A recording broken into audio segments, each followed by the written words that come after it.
The phone call came on November 10th at 7:32 a.m., just as I was reviewing the score for Mahler's Fifth Symphony in my apartment overlooking Central Park. "David, it's Dad." "Morning." I set down my baton, marking my place in the score. "What's up?" "About Thanksgiving. Your brother and I were talking and we think it might be better if you sit this one out this year." I stopped. "What?" "Ethan's wife just closed a $200 million real estate development in Brooklyn. It's the biggest deal of her career. She's bringing her business partners to Thanksgiving. These are serious people. CEOs, investors, city planning commissioners." He paused.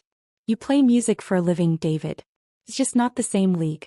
We don't want any awkward conversations about career disparities." I looked at the Mahler score on my music stand. At the wall of my study lined with recordings, awards, framed programs from concerts at Carnegie Hall, the Vienna Musikverein, the Royal Albert Hall. At the 3 Grammy nominations, certificates mounted in simple frames. "I conduct music," I said quietly. "There's a difference. Conducting, playing, whatever. The point is, Ethan's wife is a major player in New York real estate. You're in the arts. It's just different levels of success." He sighed. "Don't make this difficult. We'll do something later, just us. Maybe in December." "Does Ethan know you're calling?" It was his idea. He doesn't want Vanessa to feel like she has to make small talk with someone outside her professional sphere. Vanessa Jen. My brother's wife of 2 years. I'd met her exactly 3 times. At their engagement party, the wedding, and one family dinner 6 months ago where she'd spent the entire meal on her phone negotiating a property deal. Each time Ethan introduced me, he'd said the same thing. "This is my brother David. He's a musician. Not conductor. Not music director of the New York City Symphony Orchestra. Just musician." "Understood," I said. "Enjoy your Thanksgiving." "Don't be like that." I hung up. For a long moment I sat there looking at the score. Mahler's Fifth. One of the most complex, emotionally devastating pieces in the symphonic repertoire. I'd been preparing it for 3 months for our concert series that would run from November 20th through December 8th. The New York City Symphony Orchestra. 96 musicians under my direction. A $47 million annual budget. A subscription base of 12,000 season ticket holders. International tours to Berlin, Tokyo, London, Paris. And my father thought I played music. My phone buzzed. A text from my brother Ethan. "Ethan, Dad told you about Thanksgiving. Sorry it has to be this way. Vanessa's worked really hard for this deal. Can't have distractions. Me, I understand." I didn't elaborate. Didn't explain. Didn't defend myself. I'd learned years ago that my family didn't understand what I did. When I'd been appointed assistant conductor of the Boston Symphony at 26, Mom had asked when I was going to get a real job with benefits. When I'd been named music director of the New York City Symphony at 32, Dad had asked if that came with a retirement plan.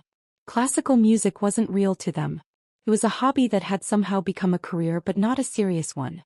Not like Ethan's work in finance, which they understood, which they could brag about to their friends. I returned to the Mahler score, pushing family complications aside. The symphony demanded my full attention. November 20th arrived. Opening night of our Mahler cycle. The concert hall was sold out, 2,738 seats, every one filled. Season ticket holders, music critics, students, tourists who'd planned their New York trips around this performance. I stood in my dressing room adjusting my white tie in the mirror. The pre-concert nerves were always there, no matter how many times I'd done this. The awareness that 96 musicians and nearly 3,000 audience members were depending on me to bring Mahler's vision to life. My assistant conductor, Grace Kim, knocked and entered. "House is full. The Times critic is here. So is the one from the Wall Street Journal." She smiled. "Also, your brother called the box office. He and his wife want to know if there are any tickets available." I turned. "What?" "They tried to buy tickets for tonight's performance.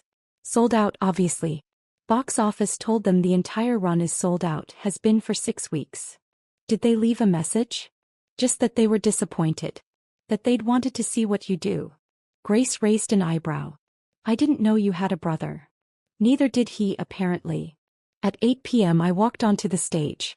The audience applauded. I bowed, turned to the orchestra, raised my baton.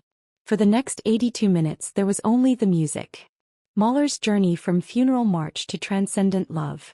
The orchestra responded to every gesture, every subtle shift in tempo and dynamics. We'd rehearsed for weeks and it showed. This was what we did. Together we brought one of humanity's greatest artistic achievements to life. The final notes faded. Silence. Then the audience erupted. Standing ovation. Cheers. I bowed, gestured to the orchestra, acknowledged the principles. This was my life. This was what my father dismissed as playing music. The reviews were extraordinary. The Times called it a transcendent interpretation that reminded us why Mahler matters. The journal praised the orchestra's precision and emotional depth under Sullivan's nuanced direction. On November 23, 2 days before Thanksgiving, I received an email from the orchestra's development director. From Patricia Morgan. Subject: Interesting development. David, heads up. We received a call this afternoon from Vanessa Chin at Chin Development Group. She's requesting a private tour of the concert hall and a meeting with you. She mentioned she's a potential major donor. Her assistant said she has front row season tickets and has attended several of our concerts. Should I schedule something? Vanessa Chin, my brother's wife, who apparently had season tickets. Me. Schedule it for Monday, November 27, 2 p.m. I'm curious. Patricia responded immediately. Will do. She sounded very eager to meet you. That evening Ethan called. David, hey. Listen, about Thanksgiving. It's fine. It's not fine. Vanessa's pissed at me. She found out I told you not to come and she's barely speaking to me. Why does she care? I don't know. She won't explain. She just keeps saying I'm an idiot and I don't pay attention. He sounded genuinely confused. Did you two meet somewhere? Does she know you somehow? I've met her 3 times. At your engagement party, your wedding, and that dinner in May. Right. So what's her problem? Maybe you should ask her. I tried. She locked herself in her office and won't come out. He paused. Can you call her? Smooth this over. No. David, come on. She's my wife. I don't want her mad at me over Thanksgiving. Then you should have thought about that before you uninvited me. I kept my voice neutral. I have a rehearsal. I need to go. David. I hung up. Monday, November 27th arrived cold and gray. I spent the morning in rehearsals, working with the orchestra on Brahms' 4th Symphony for our December program. At 1:45 p.m., I returned to my office to prepare for Vanessa's visit. Patricia met me outside my door. She's early. Been here since 1:30. She's in the conference room with her business partner. Business partner? Lauren Rodriguez. She's COO of Chin Development Group. Patricia lowered her voice. David, I looked them up. They just closed a $200 million mixed-use development in Brooklyn. They're major players in New York real estate. If Vanessa becomes a donor, we're talking potentially 7 figures. I nodded and walked to the conference room. Vanessa stood looking at the framed photographs on the walls. The orchestra on tour in Vienna. A shot of me conducting at the proms in London, the orchestra recording our Grammy-nominated Beethoven cycle. She turned as I entered. She was polished as always. Expensive suit, perfect hair, the look of someone used to high-stakes negotiations. Maestro Sullivan, she said. Thank you for making time. Maestro. Not David, or my husband's brother. The formal title. Of course. And you must be Ms. Rodriguez. Lauren Rodriguez stood and shook my hand. She was younger than Vanessa, early 30s, with sharp eyes and a firm handshake. Mr. Sullivan, it's an honor. We're both huge fans of the orchestra. Please sit. I took the seat across from them. Patricia mentioned you're interested in discussing a donation? Vanessa and Lauren exchanged a look. We are, Vanessa said. But first I need to address something personal. You're Ethan's brother. I am. The brother he uninvited from Thanksgiving because you play music, and I'm a real estate developer. I said nothing. The brother he's described to me over the course of our 3-year relationship as kind of a drifter, who never really settled into a career, and does orchestra stuff as a hobby. Lauren's eyes widened. She looked at me, at the photographs on the walls, back at Vanessa. I have season tickets, Vanessa continued. Front row center. I've attended the New York City Symphony for 5 years. I never miss a performance. She pulled out a program from her bag. Our Mahler concert.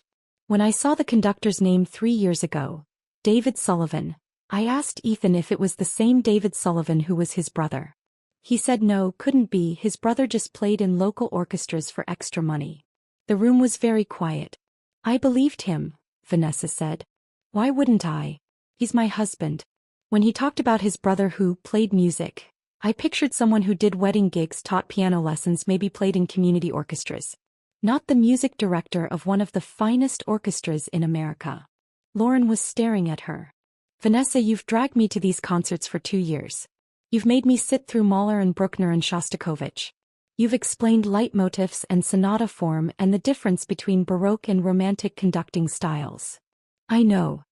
And the entire time the conductor was your husband's brother? Apparently. Lauren turned to me. Your brother is an idiot. Despite everything, I smiled. So I'm learning. Vanessa wasn't smiling. Last week at Thanksgiving dinner that you weren't invited to, my business partner Claire was there. She mentioned seeing a fantastic symphony concert the weekend before. I said I'd been to the same one, the Mahler Fifth. We started talking about it, about how brilliant the conductor was, how the fourth movement made me cry. She paused. Ethan was sitting right there. He didn't say a word. Didn't mention that the conductor was his brother. Just sat there while Claire and I discussed your interpretation of Mahler, your 3 Grammy nominations, the international tours. Vanessa's voice was tight with anger. And when Claire left, I asked Ethan why he didn't mention you. He said, why would I? It's not like David's doing anything important. It's just music. Vanessa, I said quietly, you don't need to. Yes, I do. Because I went home and I looked you up. Really looked you up. Your CV, your recordings, your reviews, your career trajectory. You studied at Juilliard and Curtis. You won the Bernstein conducting competition at 24. You've guest conducted the Berlin Philharmonic, the Vienna Philharmonic, the London Symphony. You've recorded 12 albums. You're being considered for music director positions in Chicago and Los Angeles. Lauren was pulling out her phone, searching. Holy shit, she muttered, reading. 3 Grammy nominations. You conducted at the Nobel Prize ceremony. You've worked with Yo-Yo Ma and Renee Fleming. Vanessa, this is insane. I know. Vanessa looked at me. Your brother has spent 3 years telling me his younger brother is a struggling musician who can't hold down a real job. Meanwhile, you're one of the most respected conductors in the world. I wouldn't say the world. The Financial Times called you the most exciting conductor of his generation. The Guardian said your Beethoven cycle was definitive. You were on the cover of Gramophone magazine. She leaned forward. How does your own brother not know this? Because he's never asked. Because my family thinks classical music is a nice hobby, not a real career. Because they can't brag about what I do at cocktail parties. Kept my voice level. I stopped trying to explain myself to them years ago. So you just let them think you're a failure? I let them think whatever makes them comfortable. I have a career I'm proud of. I have musicians who trust me. I have audiences who connect with the music we make together. I don't need my family's validation. But you deserve it, Lauren said. You deserve to have your brother say, my younger brother is music director of the New York City Symphony, instead of, my brother plays music. Deserve and receive are different things. Vanessa was quiet for a long moment. I'm leaving him. I looked up sharply. What? I can't be married to someone who doesn't see his own brother clearly. Who dismisses your achievements because they don't fit his narrow definition of success. Who's so threatened by your talent that he pretends you don't exist professionally. She stood. I've been thinking about it since Thanksgiving. Since I realized the man I married is either willfully ignorant or deliberately cruel. Either way, it's not something I can live with. Vanessa, you don't have to make that decision because of me. It's not just you. It's what you represent. If Ethan can be this dismissive of his own brother's extraordinary career, what else is he dismissive of? My work. My accomplishments? Other people's value. He picked up her bag. I closed $200 million deals. I'm good at reading people, at understanding motivations. And I completely missed that my husband is fundamentally unable to see value in anything that isn't conventionally prestigious. Lauren stood too. We should go. But David, Maestro Sullivan, we'd still like to discuss a donation. Separate from all this family drama. The orchestra deserves support. I appreciate that. At the door, Vanessa turned back. For what it's worth, your Mahler was extraordinary. The way you brought out the tension between the funeral march and the adagietto, the architecture of the whole symphony, it was masterful. I've seen you conduct 20 times and you get better every performance. Thank you. That means a lot. It should mean a lot from your family too. But since it doesn't know that your actual audience sees you, we appreciate what you do. They left. I sat alone in the conference room, processing what had just happened. My brother's wife, who I'd met 3 times and barely knew, saw my work more clearly than my own family did. And she was leaving him over it. That evening, Ethan called 17 times. I didn't answer. Finally, a text came through. Ethan, Vanessa moved out. She says we're getting divorced. She won't tell me why. Did you say something to her? What happened at that meeting? I stared at the text for a long time. Then I called him. David, thank God.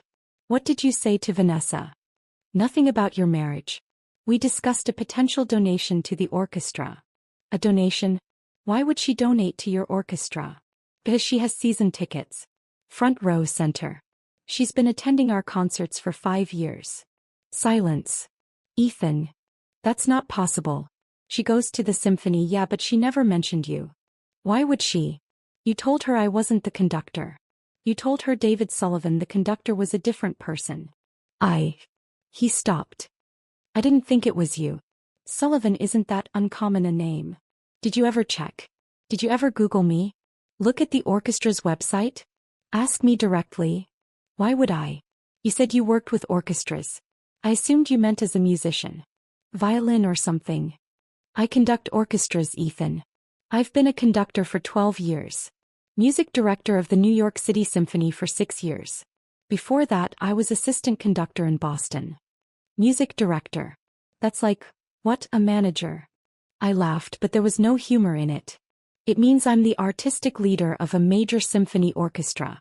I choose the repertoire, hire the musicians, conduct all the major concerts, represent the orchestra internationally. It's one of the most prestigious conducting positions in America. But you're only 38.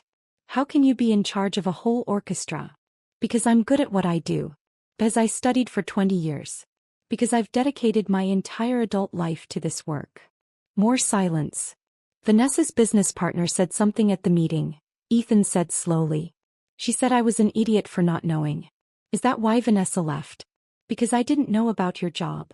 She left because of what your ignorance represents. Your inability to see value in anything that doesn't fit your definition of success. That's not fair. I value music. I listen to music all the time. You consume music. You don't value the people who create it. You don't see their work as real or important. I paused. You told Dad to uninvite me from Thanksgiving because Vanessa's real estate deal was more important than what I do. You didn't even consider that what I do might matter. Real estate is tangible. Buildings, money, jobs created. Music is just, it's entertainment. Music is culture. It's history. It's human emotion distilled into sound. It's Beethoven writing his 9th symphony while completely deaf because he had something to say about human brotherhood. It's Shostakovich encoding resistance to Stalin in his symphonies. It's Mahler transforming personal tragedy into transcendent art. My voice rose slightly. What I do matters, Ethan. It matters to the 3,000 people who come to our concerts. It matters to the students who find meaning in music. It matters to the composers whose work we preserve and interpret. Just because you don't understand it doesn't make it less valuable. I never said it wasn't valuable. You've said it constantly. Every time you introduced me as a musician, instead of by my actual title. Every time you changed the subject when I talked about work. Every time you dismissed my career as less important than yours. Every single time. I heard him breathing on the other end of the line. What do I do? He asked finally. How do I fix this? I don't know if you can. Not with Vanessa. Not with me. This isn't about one conversation or one apology. It's about fundamental respect. Either you respect what I do or you don't. I want to understand. Then come to a concert. Sit in the audience. Really listen. Try to understand what we're creating. The performances are sold out. I tried to get tickets. I'll leave you 2 tickets it will call. Thursday night, December 7th. Brahms' Fourth Symphony. I paused. Come alone or bring someone, I don't care. But if you come to listen. Not to check a box, not to say you tried, but to actually engage with the music. Okay, he said quietly. Hey. I'll be there. December 7th arrived. The concert hall was full again. Our subscription base plus additional single tickets we'd released. I'd left 2 tickets it will call under Ethan's name. Whether he'd actually come I didn't know. I stood in the wings waiting for my entrance. Grace found me. Your brother's here.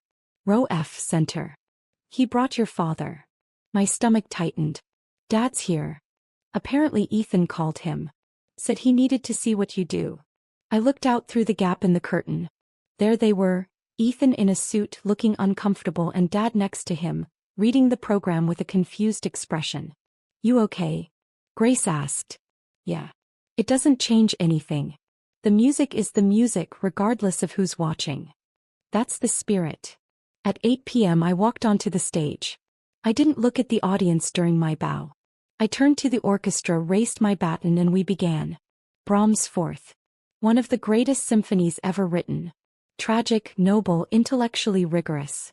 The finale is a passacaglia, a variation form over a repeating bass line, that builds with inexorable logic to a devastating conclusion. We'd rehearsed it for weeks. The orchestra was magnificent. Every phrase shaped, every dynamic calibrated, every structural connection clear. This was why I did this work. These moments when 96 musicians and 1 conductor merged into a single instrument. When Brahms' vision from 1885 became alive in 2024. The final chords. Silence. Then applause, louder and longer than usual. Standing ovation.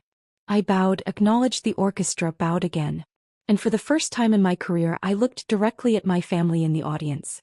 Ethan was standing, applauding. His face was wet. He was crying. Dad sat still, looking stunned. After the concert, after the post-performance reception with donors and board members, I found Ethan and Dad waiting outside my dressing room. Dad spoke first. David, I had no idea. I've never heard anything like that. That's Brahms. One of the great symphonies. No, I mean yes, but also, watching you up there. The way the orchestra responded to you. The way you shaped the music. That's not playing.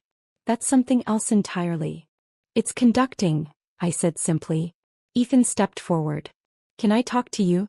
Privately. Dad nodded and moved down the hallway. Ethan and I stood in the quiet backstage area, surrounded by instrument cases and music stands. I didn't understand, Ethan said. I thought I did, but I didn't.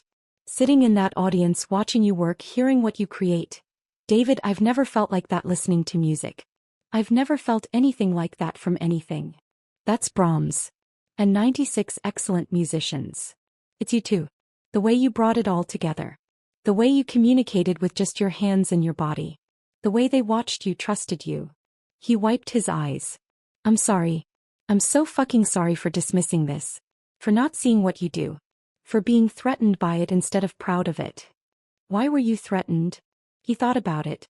Because you're brilliant at something I don't understand. Because you have this gift, this talent, this career that's completely outside my frame of reference. Because it's easier to dismiss it than to admit that my little brother surpassed me in ways I can't even measure. I didn't surpass you. We just chose different paths. But your path matters more. What you do tonight will live forever. People will listen to your recordings 50 years from now.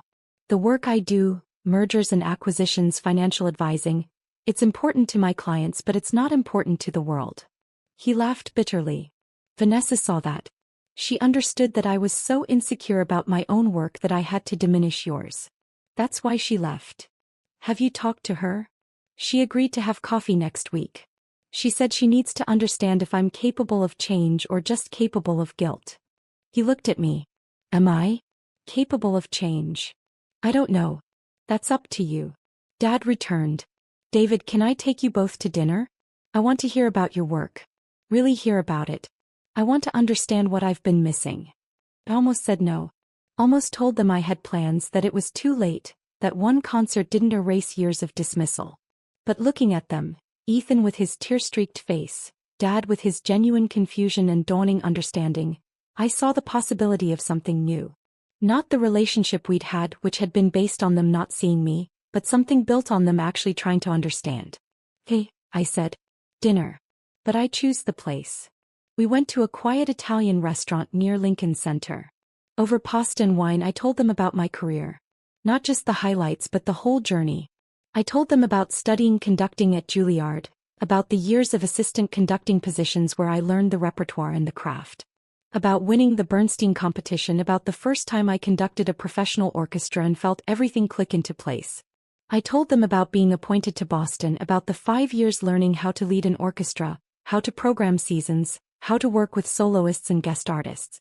About the terrifying moment when New York offered me the music director position. I told them about the recordings, the tours, the Grammy nominations that hadn't won but had meant everything anyway. About conducting at the Nobel Prize ceremony, about working with legendary musicians who'd become friends and collaborators.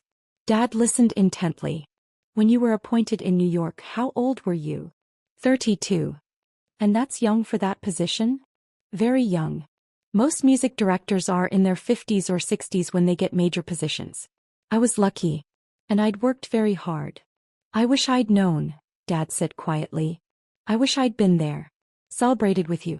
Been proud of you then, not just now. You can be proud now, I said. If you actually want to understand what I do. I do. God, David, watching you tonight, it was like watching a master craftsman. The precision, the emotion, the intelligence behind every gesture. I've never seen anything like it. Ethan had been quiet. Now he spoke. Vanessa knew. She's been going to your concerts for 5 years. She tried to tell me in her way. She'd come home from performances talking about how brilliant the conductor was, how moving the music was. And I didn't listen. I didn't connect it to you. Because you'd decided I wasn't successful, I said. You'd created a narrative where you were the accomplished brother and I was the artistic drifter. Anything that contradicted that narrative you ignored. Yes, he admitted. And I'm sorry. But David, I want to change that. I want to actually see you. Then you need to do the work. Come to more concerts. Learn about music. Ask me questions. Don't just feel guilty, actually engage with my life. I will. I promise. Dad set down his wine glass. I have a confession. Your mother and I stopped coming to your early performances because we didn't understand what we were hearing. Classical music felt intimidating, boring even. We didn't know how to appreciate it, so we just stopped going. You could have asked me. I would have helped you understand. I know. But it was easier to dismiss it than to admit ignorance. Easier to pretend your work didn't matter than to do the work of learning why it did. He paused. That's inexcusable. You deserved better from us. We talked until the restaurant closed. About music, about my upcoming concerts. About the Los Angeles Philharmonic's interest in offering me their music director position. About the recording contract we just signed for a Beethoven cycle. And for the first time in my adult life, my family listened. Really listened. 2 weeks later, Vanessa called me. David, it's Vanessa. Do you have a minute? Of course. Ethan told me you had dinner with him and your father. That you talked about your work, that they actually listened. They did. Whether it lasts is another question. Fair. She paused. I wanted to let you know, Ethan and I are going to try counseling. I'm not moving back in and I'm not promising anything, but we're going to see if he's capable of real change. Of seeing people clearly, including you. That's good. I think. It is. But David, I also wanted to apologize. I should have said something sooner. When I first realized you were the conductor, I should have told Ethan immediately. Instead, I let it slide because it seemed easier than confronting him about his blind spots. You didn't owe me that. Maybe not. But I owe it to myself to be with someone who sees the world clearly. Who values people's actual accomplishments, not just the ones that fit his preconceptions. She laughed softly. And I really owe it to myself to be with someone who knows his own brother is one of the finest conductors in America. I wouldn't say finest. The Berlin Philharmonic doesn't invite just anyone to guest conduct. Neither does Vienna. You've earned your reputation. Your family should know that. They're learning. Good. Because you deserve that.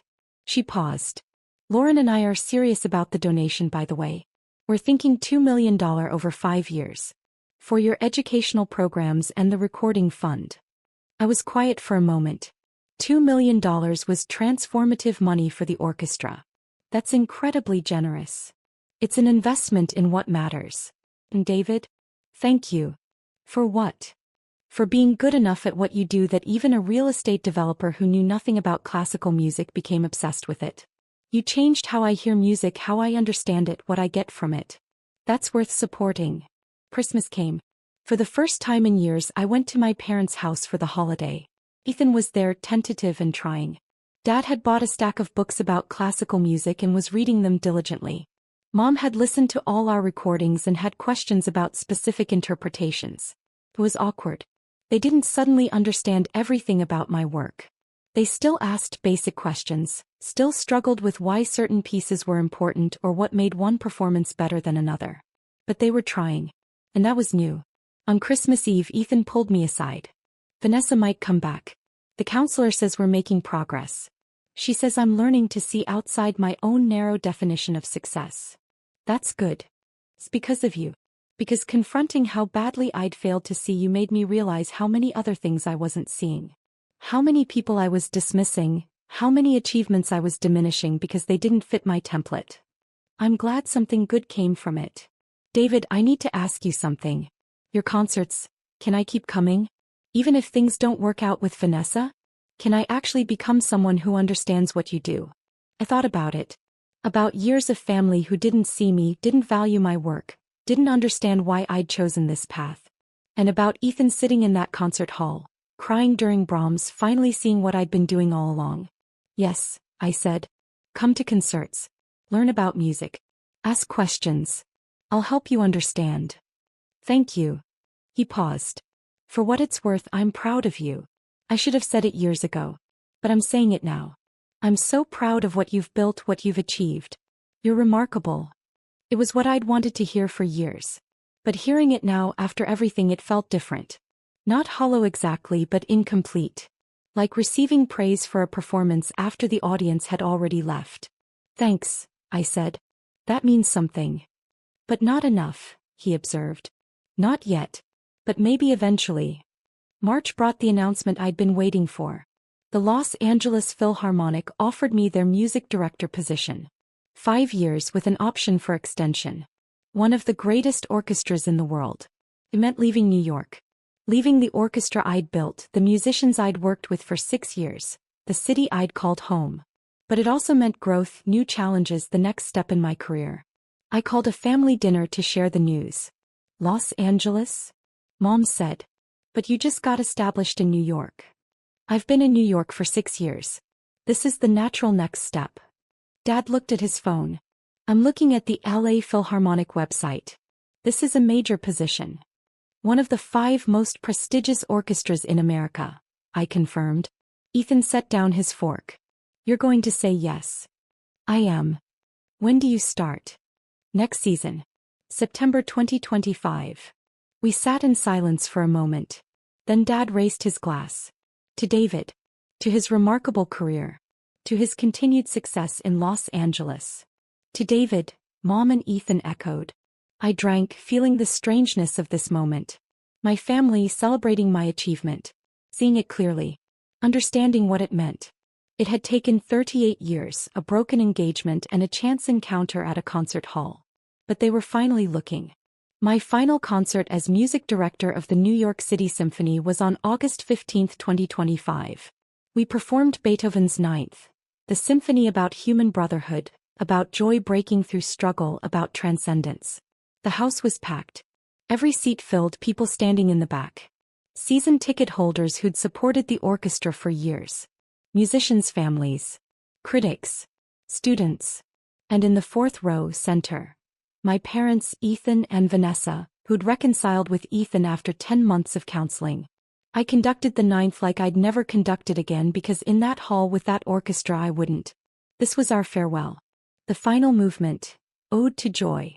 The choir standing, the soloists, the full orchestra building to that transcendent finale. All of humanity united in song. When it ended, the audience stood immediately. Flowers appeared from somewhere. The orchestra stood applauding me. I bowed to them. These musicians who'd trusted me, who'd given everything to the music. I looked at my family. All four of them crying. Ethan mouthed, "I'm proud of you." This time it didn't feel hollow. It felt earned. Not because I'd finally achieved enough for them to notice, but because they'd done the work to understand what achievement meant in my world. Los Angeles welcomed me with sunshine and the challenge of one of the world's great orchestras. The work was exhilarating, exhausting, exactly what I needed.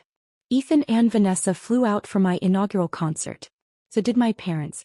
They sat in the audience at Walt Disney Concert Hall, listening to me conduct Mahler's second, the Resurrection Symphony. After the concert at the reception, a board member approached my father. "Mr. Sullivan, you must be so proud.